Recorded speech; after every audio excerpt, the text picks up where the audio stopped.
ओम शांति। आज बाबा ने विशेष योग के ऊपर ध्यान खिंचवाया है, क्योंकि योग ही एक ऐसा माध्यम है कि जो हमारी बुद्धि को शुद्ध करता है।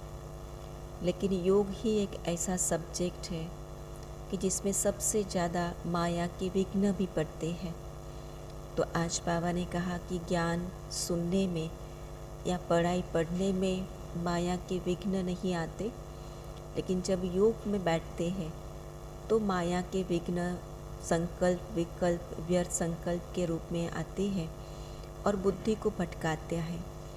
तो बुद्धि हमारी स्थिर रहे, बुद्धि एकाग्र रहे, बुद्धि एक बात में लटकी रहे, उसके लिए बुद्धि के पास वो शक्ति चाहिए, बुद्धि शुद्ध चाहिए। और वो शुद्ध बुद्धि के लिए या बुद्धि को शक्तिशाली बनाने के लिए बाबा ने कहा कि ज्ञान की धारणा होनी चाहिए। क्योंकि मन जब सुनते हैं तो मन खुशी में नाचता ज़रूर है, लेकिन बुद्धि को शक्तिशाली बनाने के लिए जब तक वो सुनी हुई बातों को हमने स्वरूप में नहीं लाया है तब उसको शक्ति नहीं मिलती तब तक। तो इसलिए बाबा कहते हैं कि जितना हम योग लगाते हैं उतनी बुद्धि शुद्ध पवित्र बनती है और उस पवित्र बुद्धि में बाबा के महावाक्य ठहर सकते हैं, जिसको बाबा ने कहा कई बार कहते हैं कि शेरनी का दूध सोने के बर्तन में ही ठहरता है। वास्तविकता ये है कि बाबा की इतनी ऊंची ज्ञान की बातें उसी बुद्धि में धारण हो सकती है जिसकी बुद्धि बड़ी पवित्र होती है, बड़ी शुद्ध होती है।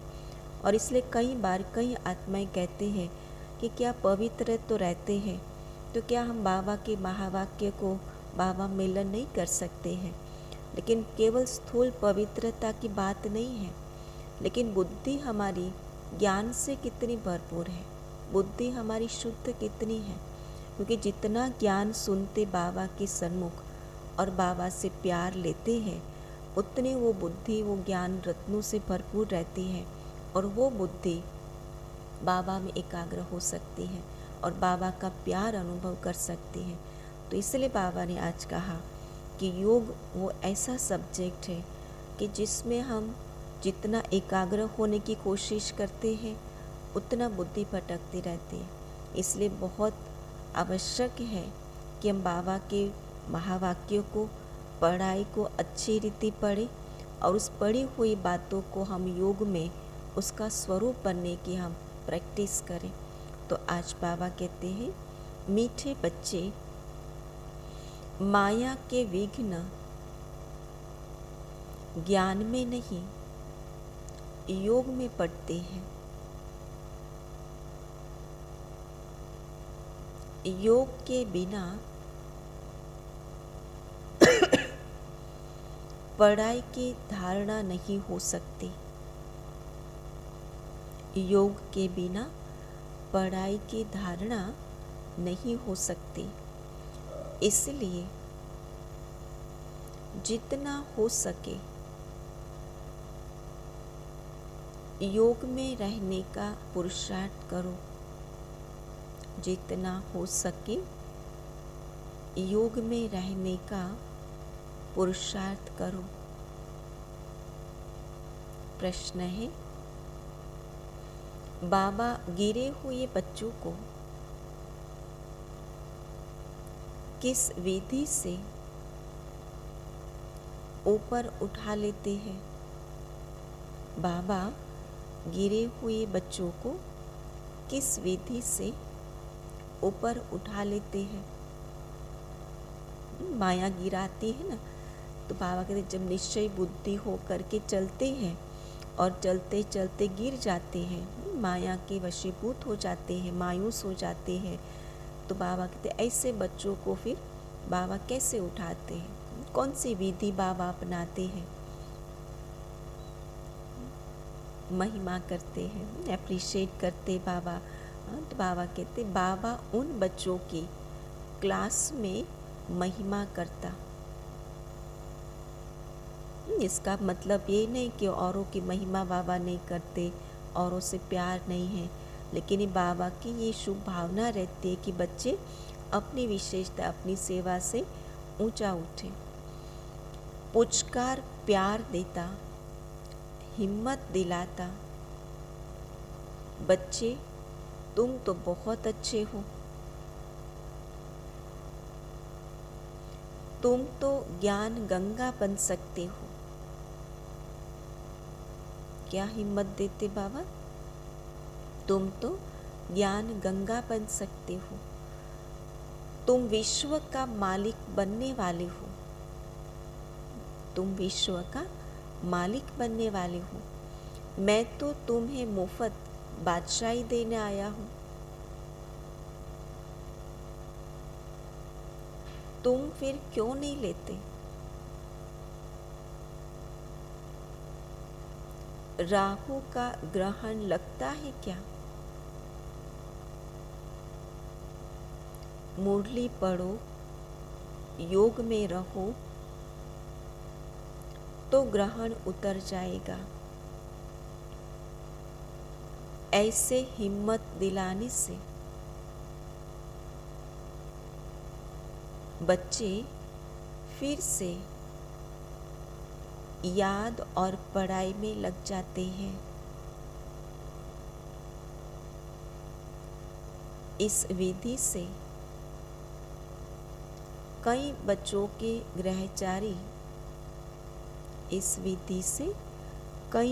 के ग्रहचारी उतर जाती है।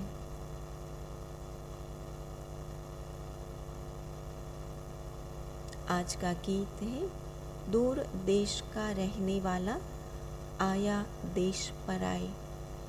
ओम शांति।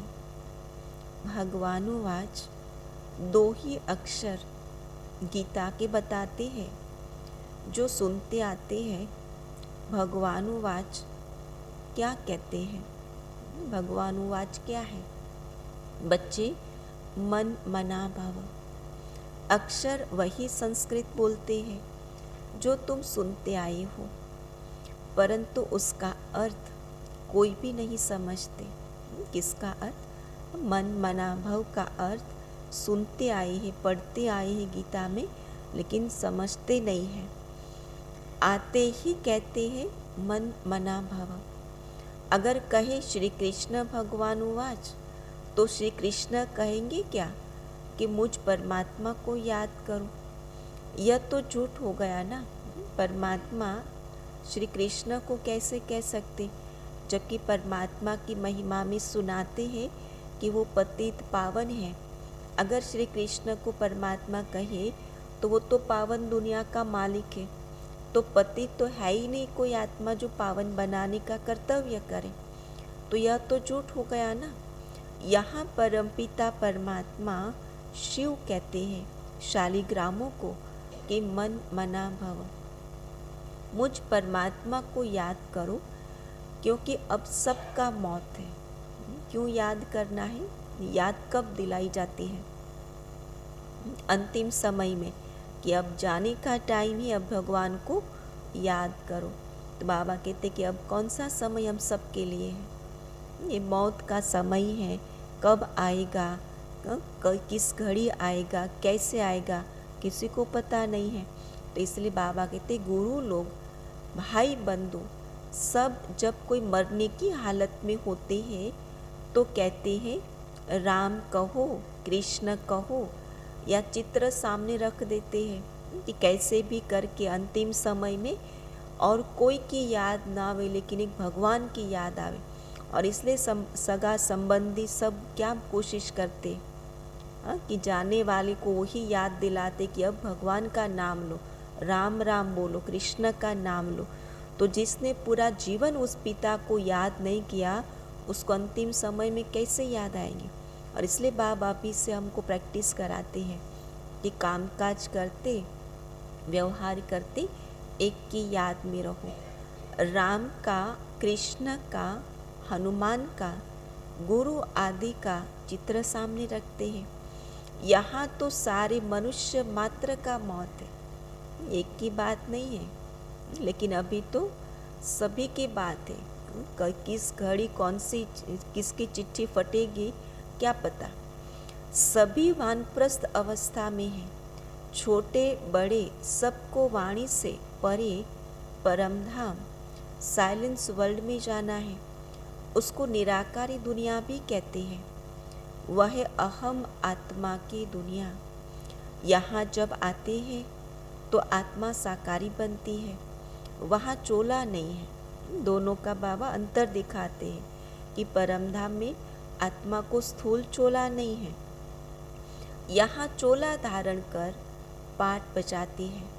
अब बाप कहते हैं तुम बच्चों को वापिस ले चलने आया हूँ, मैं कालों का काल हूँ। अमृतसर में एक अकाल तख्त भी रखा है, अकाल जिसको काल खा न सके। अब कालों का काल कहते हैं मैं तुमको वापिस ले जाता हूँ, है ना। जाने का समय है, तो इसलिए समझदारी किसको कही जाती कि और किसी में टाइम न दे करके अपने में टाइम दे, अपनी आत्मा की उन्नति में टाइम दे। तुमको फिर पाठ बजाने आना है। सृष्टि के आदि में पहले किसका पाठ चला? क्योंकि ये सृष्टि वैरायटी धर्मों का जाड़ है, सब नंबरवार आते हैं। पहले ही देवता धर्म, अब वह धर्म प्रायलोप है, उसका ज्ञान भी लोप है। तो शास्त्रों में कहाँ से आया? जिस सहज राजयोग से वह देवता बने वह भी गुम है। बाकी ये गीता आदि है भक्ति की सामग्री, क्योंकि ये ज्ञान तुमको यहाँ ही मिलता है। फिर उसका शास्त्र सत्युग त्रेता में होता नहीं। ज्ञान स्वरूप आत्मा बन जाती है तो फिर शास्त्र की आवश्यकता नहीं होती। फिर शास्त्र बनते हैं द्वापर युग से। तो द्वापर में कहाँ से आए? वहाँ कोई तुम्हारी सच्ची गीता आदि नहीं होती है, वहाँ फिर ड्रामा अनुसार वही भक्ति मार्ग की गीता आदि बनाते हैं। कहते आगे साधु महात्माओं की बुद्धि अच्छी थी। अच्छी थी माना रजो प्रधान बुद्धि थी। तो बाबा कहते कि वो उसी आत्माओं ने जब अंतिम समय में बाबा से थोड़ी अंजलि ली थी और फिर वो आत्माएं वापस गई, तो उसी समय उस आत्माओं को फिर द्वापर में आई, तो फिर उसको टच हुआ, तो फिर शास्त्र बनाना शुरू किया। तो उन्होंने बैठ ये शास्त्र आदि बनाई। ड्रामा अनुसार बनने ही थे। उस समय रियल चीज़ कहाँ से आई? जैसे गांधी के साथ मोतीलाल आदि का पार्ट था। अब अगर उसका नाटक बनाए तो वह कहाँ से आई? ओरिजिनल गांधी, बाबा कहते कि वो मोतीलाल, वो सारे एक्टर्स कहाँ से आएंगे? तो फिर तो और कोई बनाना पड़े, तो वह है ही आर्टिफिशियल बनाएंगे। अब ब्रह्मा का स्थापना का पाठ चल रहा है। किस चीज़ की स्थापना? तो बच्चे जानते हैं, देवी देवता धर्म की स्थापना सतयुग के लिए हो रही है। इसलिए बाप कहते मुझे याद करो तो मेरे पास आ जाएंगे। यहाँ बैठे हो तो बैठकर टैप सुननी चाहिए, या मुरली रिपीट करनी चाहिए, या योग में बैठना चाहिए, तो विकर्म विनाश हो। जब बैठते हैं कहाँ पर भी फ्री बैठते, घर में बैठते, तो बाबा कहते ऐसे नहीं बैठो, या तो रिकॉर्ड सुनो बाबा की मुरली का, या मुरली को रिवाइज करो, या फिर बाबा की याद में बैठो। सारा दिन तो काम में रहते हो, मधुबन में भी जाते तो बीच बीच में टाइम मिलता है, तो क्या करना होता है, जो क्लास सुनी हुई होते उसकी पॉइंट रिवाइज करो, बाबा की मुरली की पॉइंट रिवाइज करें, और फिर टाइम मिलता है तो फिर वो रिवाइज करते करते योग में बैठे। वहाँ योग में मुश्किल रहते होंगे, इसमें माया बहुत विघ्न डालती, धंधा धोरे की बातें, बाल बच्चे की यादें बहुत सारी सताती। तो इसलिए बाबा कहते कि बाबा के घर में, बेहद घर में और कोई विघ्न नहीं पड़ते। माया ज्ञान से नहीं हटाती, योग से हटाती। बुद्धि को भटकना, हटाना माना एक बाबा से बुद्धि को हटा देना, वो क्या है, भटकना है ना। तो बाबा कहते योग से हटाती है। संकल्प विकल्प योग में रहने नहीं देते। कोई चीज़ से बहुत प्यार होता है, कहते हैं जब तक वो चीज़ प्राप्त न हो ना तब तक बुद्धि उसी में ही लगी रहती है ना, तो कि वो माया है।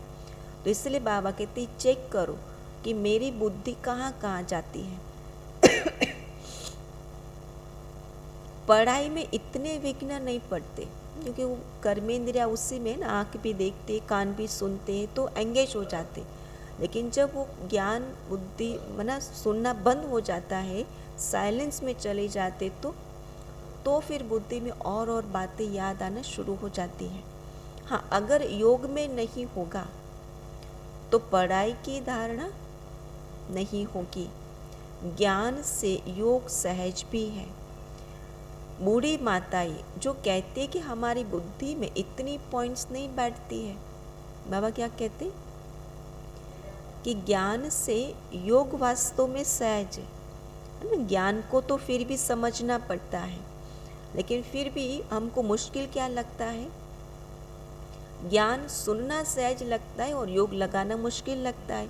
तो फिर बाबा कहते हैं कि अगर बूढ़ी बूढ़ी माताएं अगर वो नहीं समझ पाती है तो बाबा कहते हैं अच्छा मेरी याद में रहो। मैं कल परसों बाबा ने 2 दिन पहले कहा था कि क्या याद करो,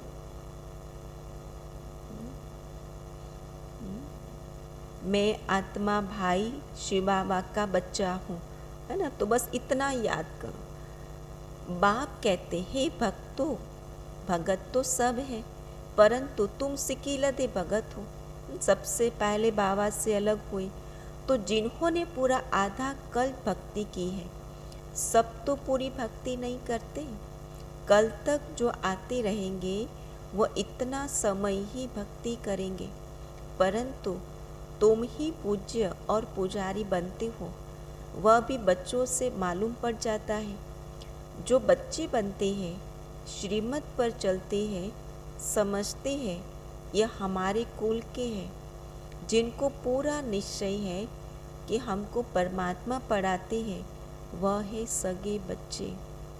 कौन है? जो निश्चय है, केवल किसी के कहने मात्र से, किसी के प्रभाव से, किसी के प्रेशर से ज्ञान सुनना, वो निश्चय बुद्धि की निशानी नहीं है। निश्चय बुद्धि माना उसको ये अंदर से निश्चय हो कि मुझे स्वयं परमात्मा पढ़ाते हैं, और वो निश्चय बुद्धि वाले बाबा के महावाक्यों को सुने बिना रह नहीं सकते। तो सगे बच्चे बलि चढ़ते, लगे बलि नहीं चढ़ते, इसमें डरना नहीं है। भक्ति में जो बलि चढ़ते आए हो, कुछ न कुछ ईश्वर अर्थ दान करते आए हो, यह भी बलि चढ़ना हुआ। फिर कहते हो परमात्मा ने पुत्र दिया, धन दिया, परंतु मनुष्य इसका अर्थ नहीं समझते। तुम अब जानते हो कि यह भी बाप भक्ति का रिटर्न अल्प काल के लिए देते आए हैं। सतयुग में ऐसे नहीं होता। तुम भक्ति में जो करते आए हो वह सतयुग में होता नहीं। न कोई गरीब होता जिसको दान करे। सतयुग में क्या क्या चीज़ें नहीं होती जो भक्ति में होती। मांगना नहीं होगा, दान पुण्य नहीं होगा, उपवास जप तप नहीं होगा, न कोई शास्त्र होते, न मंदिर होते। यह सब भक्ति मार्ग की सामग्री है जो सतयुग में होती नहीं। यह ज्ञान भी प्राय लोप हो जाता है। वहाँ कोई पुरुषार्थ नहीं जिसकी प्रारब्ध मिले। सारी प्रारब्ध इस समय के पुरुषार्थ की है। इस्लामी बौद्धियों की नॉलेज तो परंपरा चलती है, क्योंकि उनकी स्थापना पीछे विनाश नहीं है, तो उनको सब पता रहता है। परंतु तुम्हारे पीछे विनाश होता है, तो इसमें सब खलास हो जाता है। फिर द्वापर में वही वेद शास्त्र आदि निकलेंगे। यह सब गीता के बाल बच्चे हैं। उन सब को धर्म शास्त्र नहीं कहेंगे, क्योंकि धर्म शास्त्र उसे कहा जाता जिससे धर्म की स्थापना हो। जैसे क्राइस्ट के महावाक्यों को कहते हैं, यह मैसेंजर के महावाक्य है। क्राइस्ट को गॉड फादर नहीं कहेंगे, उनको गॉड का सन बच्चा समझते हैं।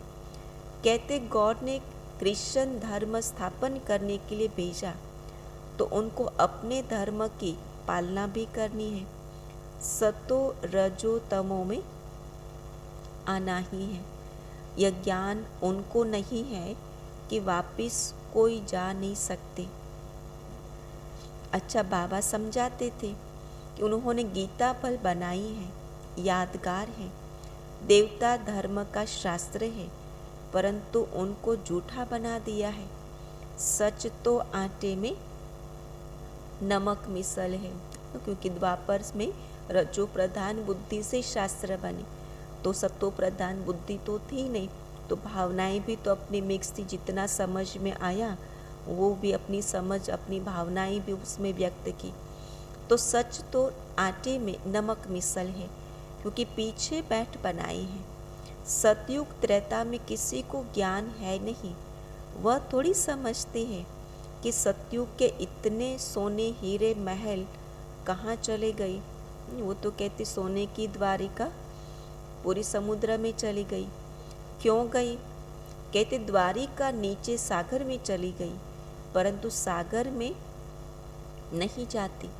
अर्थक्वेक आदि में सब खलास हो जाते हैं। फिर स्वर्ग का नाम निशान नहीं रहता। प्रारब्ध भोग कर खलास कर दी तो उनका नाम निशान नहीं रहता।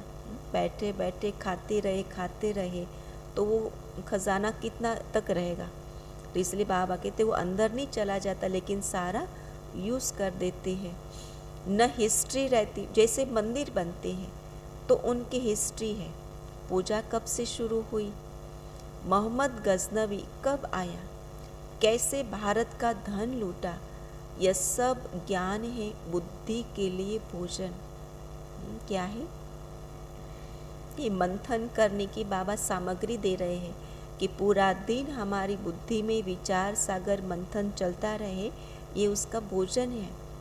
परंतु योग ठीक नहीं होगा तो सुनने समय खुश होगा, परंतु ठहरेगा नहीं।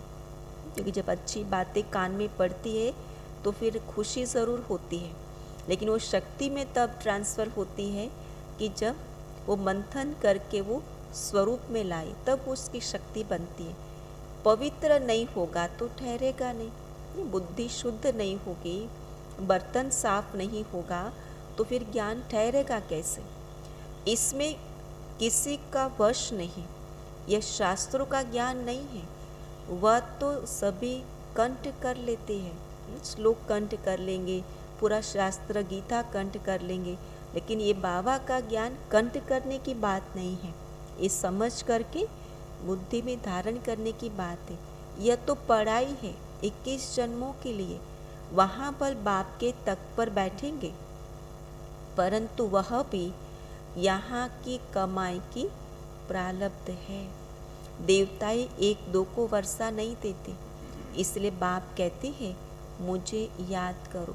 बाबा कहते हैं कि भाई भाई को वर्षा नहीं दे सकता, ये लॉ नहीं है, लेकिन कायदा क्या है कि बाप से वर्षा मिलता है और इसलिए योग बाप से लगाना पड़े। मौत सामने खड़ा है, तुमको मम्मा बाबा को फॉलो करना है। वह सन्यासी के नाम मात्र फॉलोअर्स बनते हैं, वहाँ गॉड गॉडेज का राज्य है। यथा राजा रानी, भगवती भगवान तथा प्रजा इसके लिए फादर पढ़ा रहे हैं, ऐसे नहीं आशीर्वाद करेंगे। थप्पा लगा दिया और हमारे विकर्म विनाश हो गए, हम उच्च पद के अधिकारी बन गए, ऐसा नहीं है। बाबा कहते आशीर्वाद है, जो वो पढ़ाई पढ़ाते वो अच्छी तरह हम पढ़े, उनका पढ़ाना ही ब्लेसिंग है। टीचर को कहेंगे क्या कि आशीर्वाद करो तो 100 मार्क्स मिल जाए, भल नहीं पढ़ो, पूरा साल पढ़ेंगे नहीं, लेकिन एग्ज़ाम के टाइम जाएंगे और पाँव पढ़ेंगे आशीर्वाद दे दो, हम 100 मार्क्स से पास हो जाएंगे ना। तो बाबा कहते बाबा तो पढ़ाते हैं, यह पढ़ाई सबके लिए है। क्रिश्चियन हो बौद्धि हो, कहते सर्व धर्मानि परित्यज्यम, यह सब देह के धर्म है ना। कहते हैं इन सब को भूल अपने को आत्मा निश्चय करो। आत्मा तो सभी इमॉर्टल है, एक बाप के बच्चे हैं ना, इसलिए कहते हैं जो देह के धर्म है, मामा काका छोड़ अपने को अकेला आत्मा निश्चय करो। क्या है योग लगाने की विधि? यही है, देह और देह के सब धर्म छोड़, है ना। धर्म देह मामा चाचा काका के प्रति जो धर्म है, कहते कि उतना तो हमें निभाना ही पड़े ना, ये व्यवहार को निभाना वो हमारा धर्म है। काका के चाचा के प्रति मामा के प्रति हमारी इतनी फर्ज निभाना वो हमारा धर्म है। बाबा कहते ये धर्म को छोड़, माना भूल जाओ उसे और अपने को आत्मा निश्चय करो। तो बाबा कहते मेरे को याद करो तो विकर्म विनाश हो, और कोई रास्ता ही नहीं है। कितना भी मेहनत करो, लेकिन जब तक ये विधि नहीं अपनाई ना योग में, तब तक विकर्म विनाश नहीं हो सकते। इसको योग अग्नि कहते हैं। बाबा के पत्रों में तो चिटचैट होती है, जो मधुबन में रात को सुनाई जाती है। मधुबन में बाबा हंसाएंगे भी, उमंग भी दिलाएंगे, कहेंगे तुम बड़ी अच्छी हो, ज्ञान गंगा बन सकती हो, क्या टेलीफोन ऑफिस में नौकरी करती हो, तुम तो महारानी बनने वाली हो। क्या हो? महारानी बनने वाली, और वर्तमान में करते क्या है? टेलीफोन ऑफिस में नौकरी करते। तो बाबा कहते गिरने वाले को भी उठाएंगे। ये बाबा अपना कर्तव्य सुनाते हैं कि हमारा कर्तव्य क्या है, जो बाप का कर्तव्य, गिरे हुए आत्माओं को ऊंचा उठाना। बाबा कहते हैं मैं जानता हूँ कि बहुतों को राहु का ग्रहण लगता है, समाचार आते हैं तो बाबा उनको उठाते हैं। मुफ्त बादशाही देने आया हूँ, तुम्हारे को क्या हुआ है? कहते इतना बेहद का मालिक बनाने आया हूँ, मुफ्त में बादशाही देने आया हूँ, और आपको क्या हो गया? राहु का ग्रहण लगा हुआ है, योग में रहो, मुरली सुनो। और उस समय हम क्या करते? जब माया आती है, मायूसी आ जाती है, तो मुरली सुनना, मुरली पढ़ना ही छोड़ देते। जब बीमारी होते तो क्या करना होता है? तब डॉक्टर के पास जाकर के उसकी दवाई लेनी होती, तब बीमारी ठीक हो जाए, कि या डॉक्टर के सामने देखे ही नहीं। बाबा के तब बीमारी बढ़ जाती। तब अगर उनसे मुक्त होना हो तो उसी समय खास बाबा के घर में आना होता है, बाबा के महावाक्य को सुनना होता है, बाबा के कमरे में जाकर बैठ के बातें करनी होती है। तो बाबा कहते योग में रहो, मुरली सुनो, ऐसे पत्र लिखने पड़ते हैं।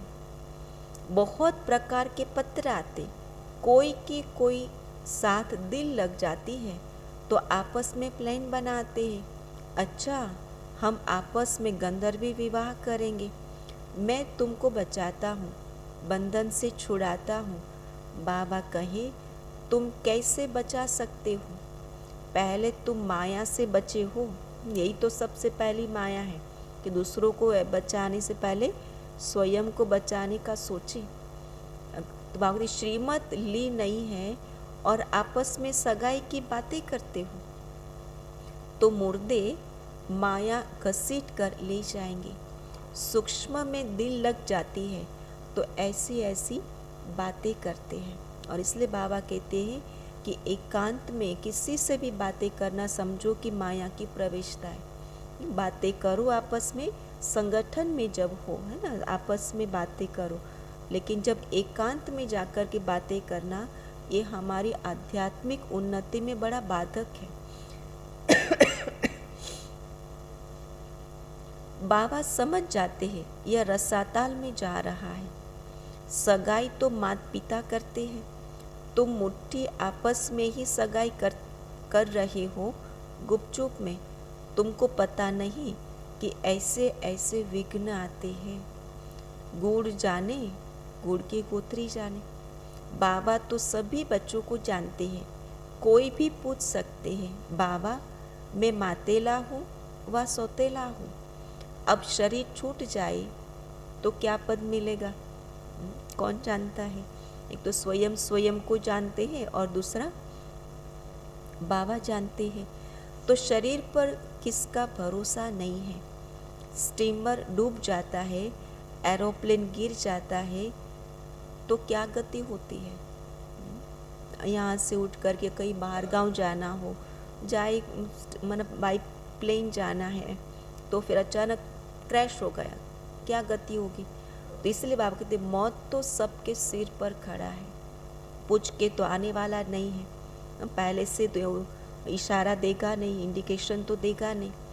इसीलिए आज का काम कल पर नहीं रखना है। कहते भाई कर लो ना, कहते अभी क्या आवश्यकता है, कल तो पूरा दिन पड़ा है ना, कल कर लेंगे। तो कहते कल का भरोसा है क्या। नहीं तो धर्मराजपुरी में साक्षात्कार होगा। देखो कल कल करते काल खा गया, श्रीमत पर न चले तो राज्य पद गंवा लिया। थोड़ा भी सुनने वाला हो तो स्वर्ग में आ जाएगा। फिर जो जितनी स्थापना में मदद करेंगे तो उतना पद पाएंगे। जैसे गांधी जी को मदद की, कितने जेल में गए, कितने मरे, रिटर्न में क्या मिला, केवल एक देश के लिए। और हम तो किसके लिए, स्वयं की राजाई के लिए करते हैं। तो कोई शाहूकार कांग्रेसी के पास जाकर जन्म लिया होगा, और क्या करके मिला, कितना, एक शाहूकार कांग्रेस घर में जन्म मिला। अब समय बाकी कितना थोड़ा है, फिर क्या सुख मिला।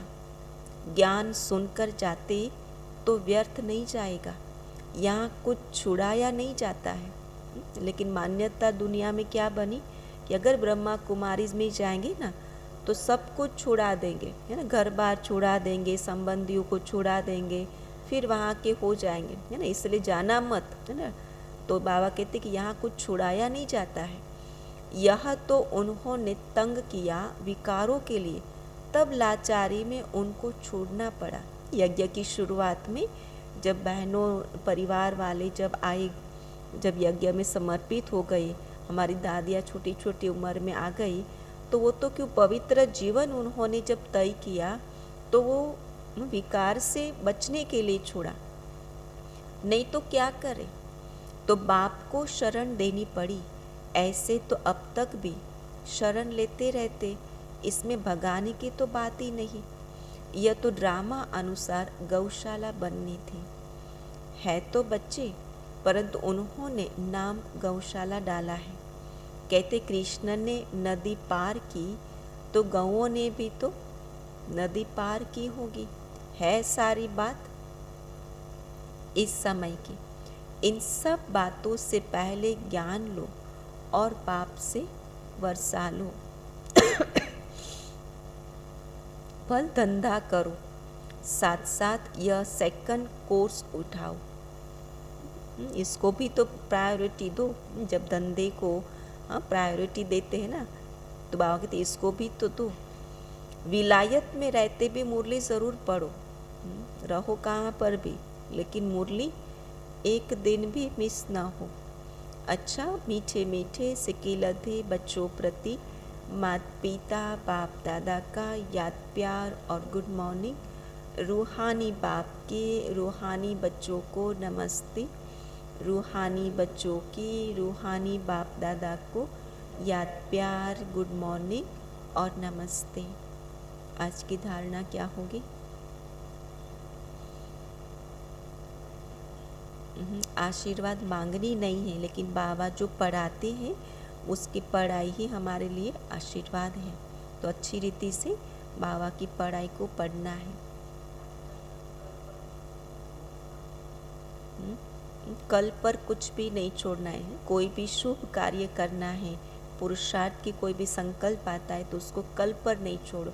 जो करना है वो आज करना है, कल का तो भरोसा ही नहीं है।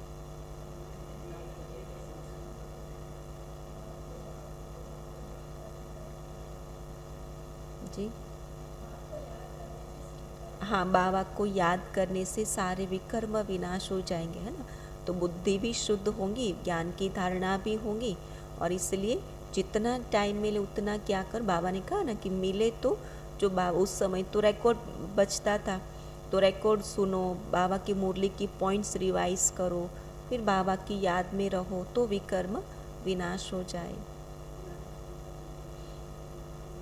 हाँ, ज्ञान वो बुद्धि का भोजन है और इसलिए मुरली कभी मिस नहीं करनी चाहिए। रोज़ बुद्धि को नया नया खुराक मिलता है और इसलिए नई नई पॉइंट्स रोज़ जब लिखते हैं, उसको रिवाइज करते, तो बुद्धि में वो ताकत आती है। देह और देह के संबंध का जो धर्म है उसको भूलना है। हम कहते हैं हाँ ये तो हमारी फर्ज में आता है, उतना तो हमको करना ही पड़ता है, ये हमारा धर्म है। वास्तव में कहते भूलो ये, है ना, और एक बाप को याद करो। और है ना, जैसे बाबा गिरे हुए को उठाते हैं, वैसे हम बच्चों को भी गिरे हुए को उठाने का कर्तव्य करना है। जो निश्चय बुद्धि बच्चे हैं वो सगे बच्चे हैं। पहले पॉइंट है, देह के संबंधों को भूल अपने को अकेले आत्मा समझना है। देह के संबंधों को भूल अपने को अकेले आत्मा समझना है। बाप पर पूरा पूरा बलि चढ़ना है। बाप पर पूरा पूरा बलि चढ़ना है, इसमें डरना नहीं है। दूसरी पॉइंट, धर्मराज के सजाओं से बचने के लिए, धर्मराज की सजाओं से बचने के लिए आज का काम कल पर नहीं छोड़ना है। पढ़ाई के आधार से बाप की ब्लेसिंग, पढ़ाई के आधार से बाप की ब्लेसिंग लेते रहना है।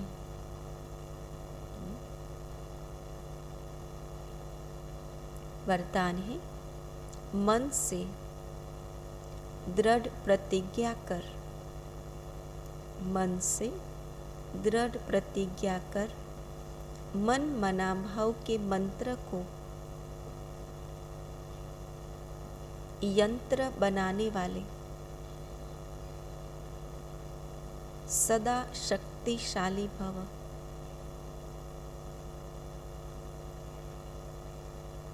विस्तार है, जो बच्चे सच्चे मन से प्रतिज्ञा करते हैं तो मन मनाभव हो जाता है और यह मन मनाभाव का मंत्र किसी भी परिस्थिति को पार करने में यंत्र बन जाता है। लेकिन मन में आए कि मुझे यह करना ही है, यही संकल्प हो कि जो बाप ने कहा वह हुआ ही पड़ा है। इसलिए कोई भी प्रतिज्ञा मन से करो और दृढ़ करो तो शक्तिशाली बन जाएंगे। बार बार अपने को चेक करो कि प्रतिज्ञा पावरफुल है या परीक्षा पावरफुल है। जब प्रतिज्ञा करते हैं तो सामने परीक्षा भी आती है, तो इसलिए उसी समय अपने आप को क्या पक्का कराओ कि प्रतिज्ञा पावरफुल है या परीक्षा पावरफुल है। परीक्षा प्रतिज्ञा को कमजोर न कर दे। फिर आज का स्लोगन है, जो स्वमान में रहने वाले श्रेष्ठ आत्मा है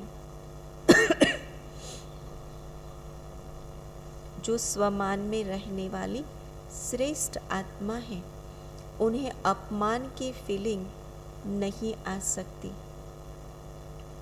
फीलिंग बार बार आती उसी को है जो देह भान में रहता है। तो बाबा कहते जो स्वमानधारी आत्मा है, अपनी श्रेष्ठ आत्मा की शान में रहने वाली आत्मा है, उसको कोई भी प्रकार की फीलिंग नहीं आ सकती है ना।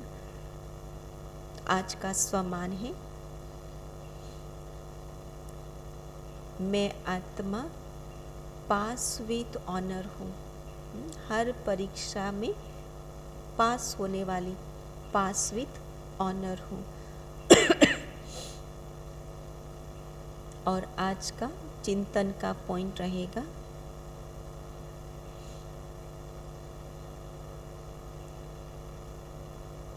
कि काल पर जीत कैसे प्राप्त करें, उसका पुरुषार्थ क्या करें। वर्तमान पुरुषार्थ क्या रहेगा जो काल पर जीत प्राप्त कर सके। ओम शांति।